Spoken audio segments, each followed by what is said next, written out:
Welcome back to the shipyard, or welcome to the shipyard.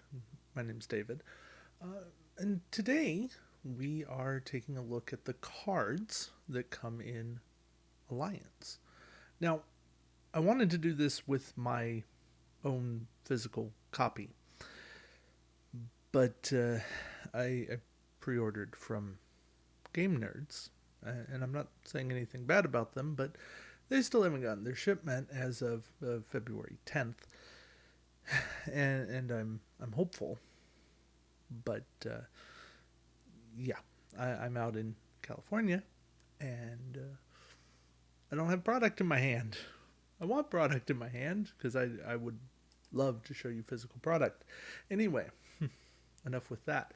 You know what? We have Utopia, and I can show you cards without the art, but at least cards. So uh, we're going to start with the ships. We get a generic Akira class to start. It's a 4252, discounted down to 21 points for playing attack wing. That's a really nice idea. Crew weapon, not the best loadout, but feasible. We're going to get into the cards that exist here, but there's some good potential here. The Akira is not a bad ship whatsoever. And the other ship that comes here is an Excelsior, a 3153 with double crew weapon tech. And for 20 points, it's a nice discount on Excelsior for a ship that used to cost, 8, 9, 12, 24 points. So, nice bit of discount here. So, the nice thing here on Utopia is it gives you a breakdown of every ship and these nice ideas here, usable in alliance, captain skill requirements, and then it says card and model does not come there. But if you're looking for the generic card and you have a proxy model, you could print one of these off. I'm not encouraging it, but you know what? It's at least an option for you. All right, we're going to go through a whole bunch of options here. Now, granted, I have not played this, so, opinions will be revised later, but I want to give you my thoughts on how these cards fit into Attack Wing as a whole. Not necessarily their usefulness in Alliance, but we'll get there, okay? So first off, we have Battle Hardened. This is a 4-point talent. It's one per ship. When this ship spins a battle station token, place a time token on this card and put a battle station token beside this ship. So basically, it's a once per turn effect. And I like it. It feels just a tiny bit pricey for me, but it basically says, hey, you want to attack twice, because that's an option in core attack wing. Uh, well, now you can have battle stations for both. You want to use battle stations for defending twice? Great, you can do that. And Battle Hardened does not discard itself. So I think this is a great talent. I think it could see some play. It might be a little overpriced to see much competitive play, but I do think it's got a place. Wing Leader, hey, now we're down to 3 points. It is overall unique, but when a friendly ship within range and range 1 is attacking or defending, that ship may re-roll one battle station result. Now, this is immensely helpful when you have friendly ships that are, say, things like Borg, uh, Romulans, Klingons, things that don't have built in battle station conversions. I could see this getting some play with support ships, and I think that boosting support ships, that role, is important in attack wing, and I think in alliance specifically, this has a nice role as well. Range 1 limits it a little bit, but I like it overall. Evasive Pattern Delta already seems like a defensive card. 3 points, unique, overall combat phase. Spend an evade token beside this ship and discard this card. Perform a maneuver with a speed of 2 on this ship's maneuver dial. So that's at the start of the combat phase, but that means that everybody else is done moving, and you get to go, I don't like it so much. I need to get out. Now that's a once per game, but that's going to shift the balance of everything. And if you run this on a lower skill ship, you might be able to run some interference patterns and then uh, make this move to get out of range or get in a better firing position.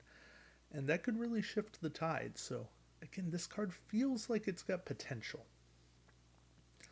Inspiring. Another talent. I'm digging the options of talents here.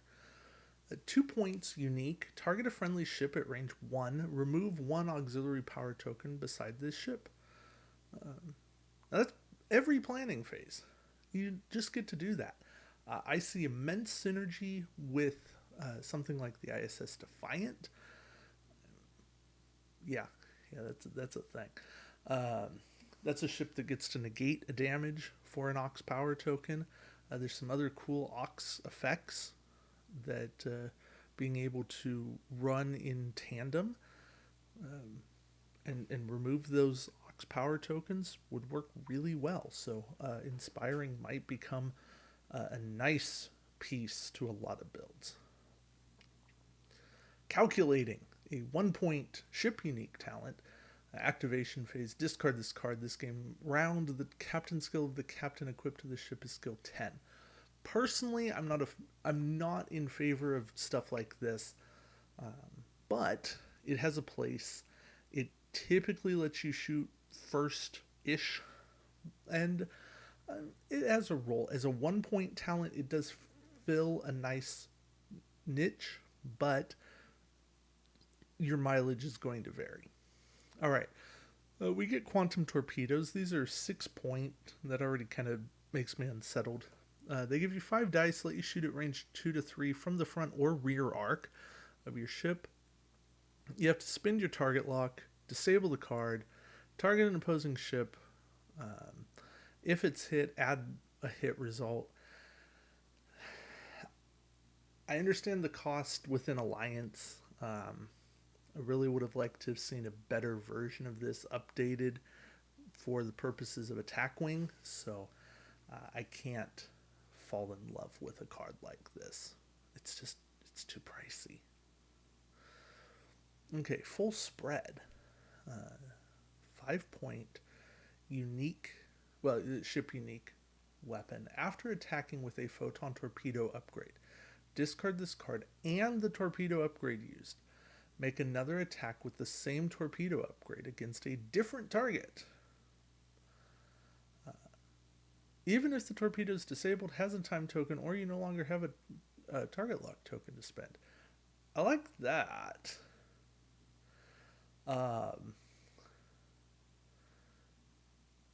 forget if Chronoton torpedoes are a discard, but I could see some interesting potential there. Being able to get 2 shots of Chronotons would be kind of fun. So, you know what? Sorry. This is me messing up. Actually, while we're here,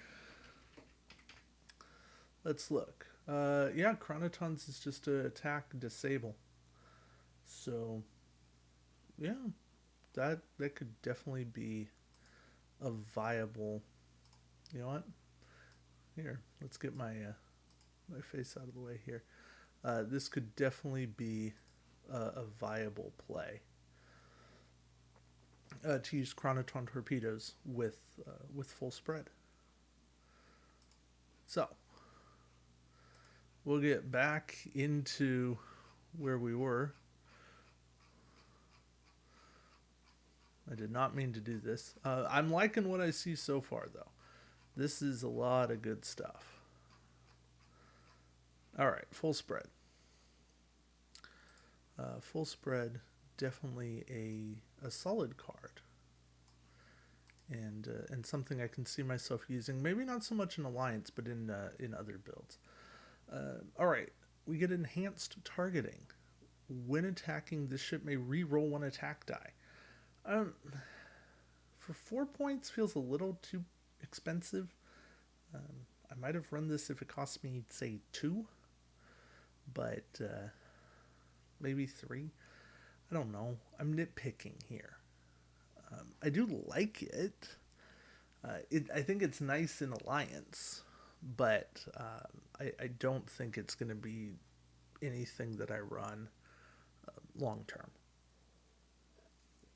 Alright, Overcharged Phasers. When attacking with the ship's primary weapon, roll an extra attack die at range 2, and only at range 2.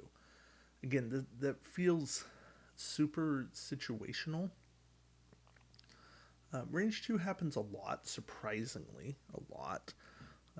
I'm okay with it costing 3. I'd feel better about it costing 2 given Type 8 and where the Type 8 costs, but yeah. I do like that it's ship unique. That helps. So it's not a bad card. It's just could be better. Dorsal Phaser Array. Target an opposing ship. Ship may fire this weapon in any direction. So you get a 3 dice, range 1 to 2, 360 for 3 points. It has a place. I could see this being interesting on like a Defiant class, a Saber. Uh, the Reliant actually likes this.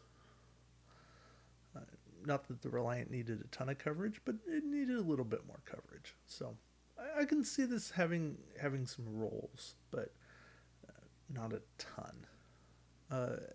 And here we get a reprint of the 2017 starter Photon Torpedoes, and we get 2 copies of it. So this is actually a really good include here. The attack value of this weapon is the ship's primary weapon value plus 1.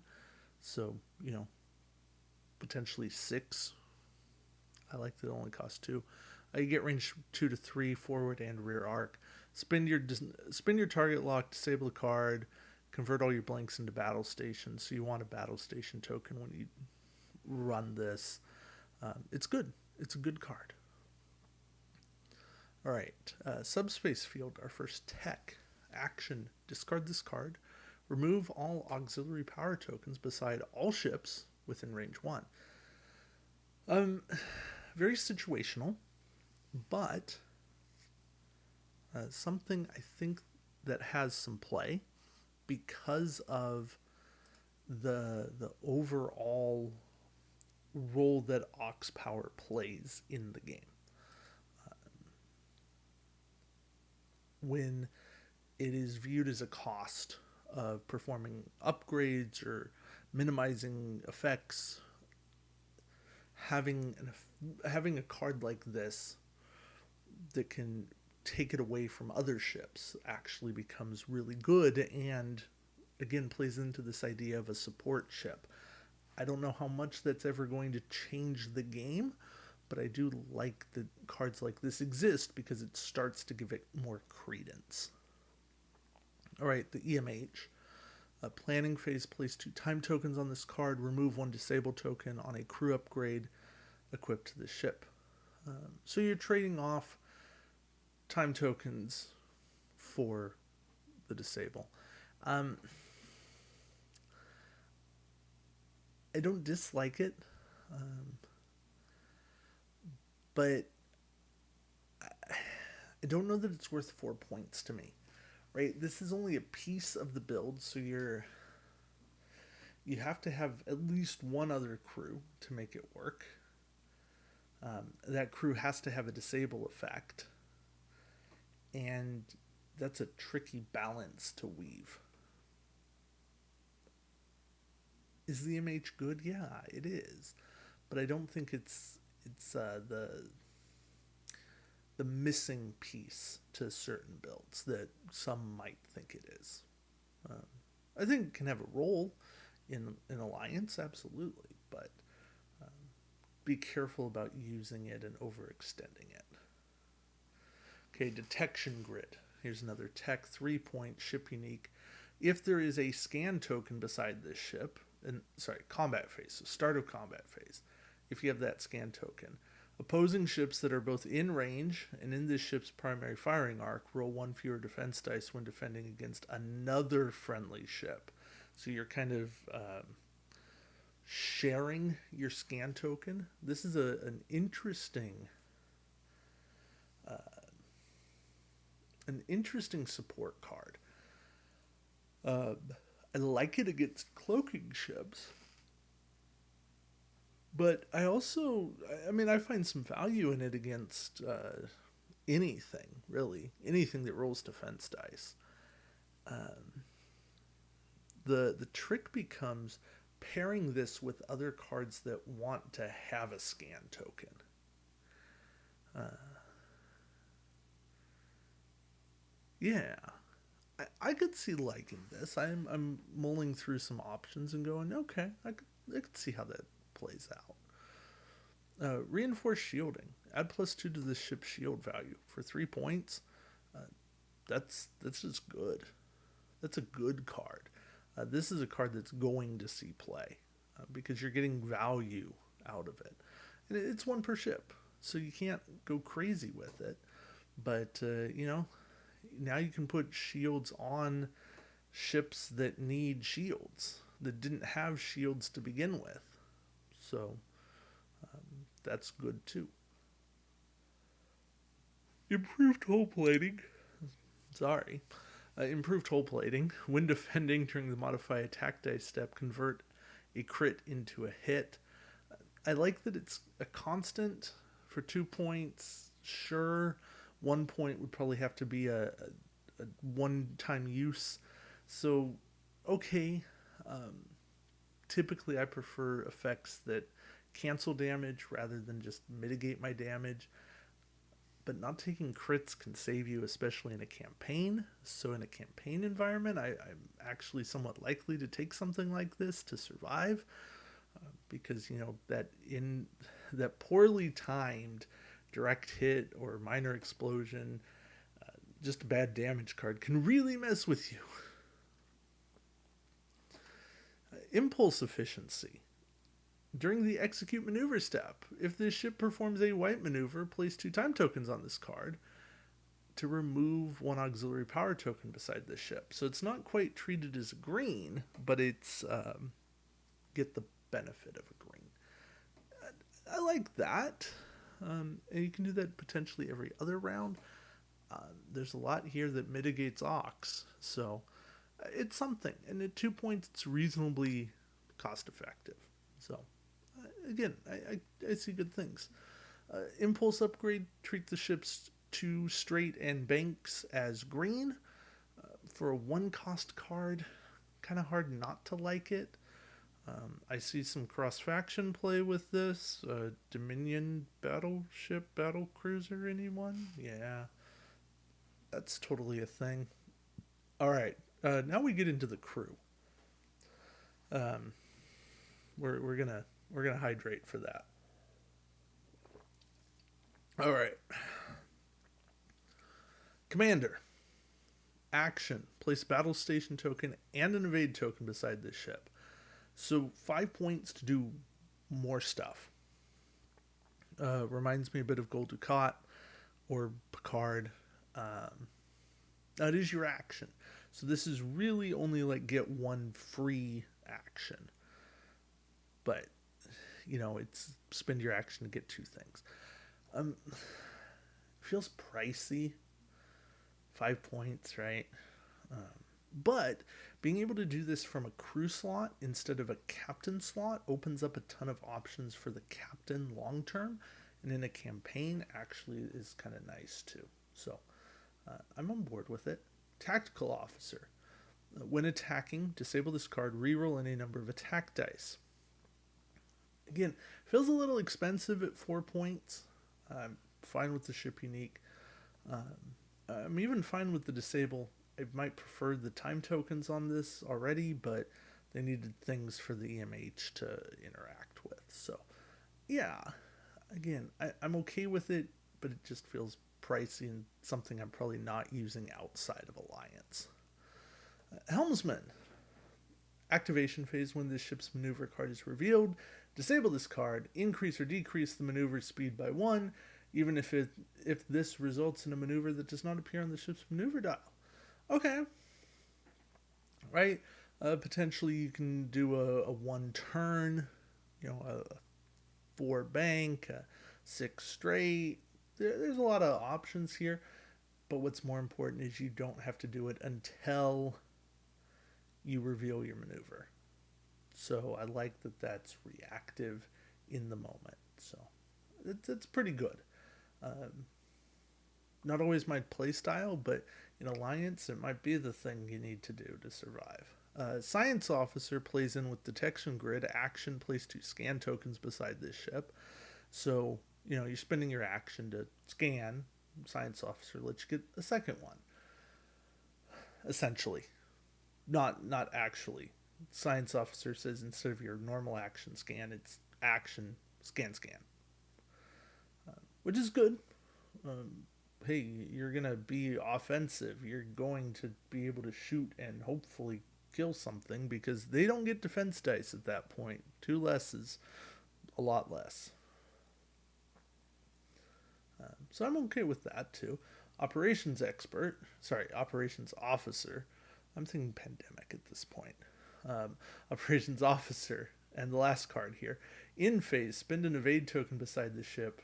Repair 1 shield on this ship. So that's a nice little benefit. If you keep your evade, you get to repair. Um, if you didn't spend your evade because you got shot at to repair, well, it's a moot point. But there's times where the enemy whiffs and you get to sit with your evade, and ops officer says, hey, now I can do something with that. So I'm actually kind of on board with that for the rare chance that happens. But when it does, at least I can use it for something. So I like a lot of the cards here. I think this is actually going to be a really solid pack.